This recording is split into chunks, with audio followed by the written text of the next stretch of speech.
Welcome to Luca and Miguel. Enjoy the video. Sign in to your Google account and open Google Cloud Console. Create one new project specifically for Gemini API calls and enable billing on that project. You can use the 0 free trial credit if eligible. Verify your identity and enable two-step verification on your account to meet Google security requirements. Make sure you have a verified payment method because some features need billing even after free credits. Keep project naming clear so you can manage quotas and invoices efficiently across multiple projects.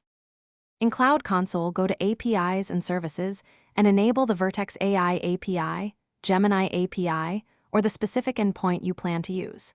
Next, open Credentials and create one API key or a service account key.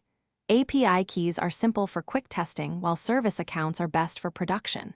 Immediately restrict the key by IP addresses, HTTP referrers, or by restricting it to Vertex AI methods.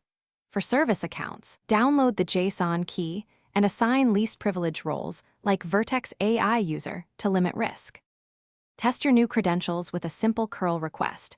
Use authorization. Bearer your API key or the key equals your API KEY query parameter, depending on the endpoint documentation to confirm successful responses. Configure quota limits and billing alerts in Cloud Console to avoid surprise charges, and set log-based monitoring to track usage patterns.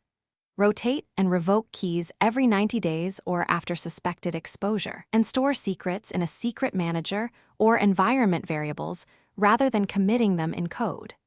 Regularly review IAM roles and tighten restrictions as needed. Thanks for watching and please subscribe. It's the best investment you'll ever make.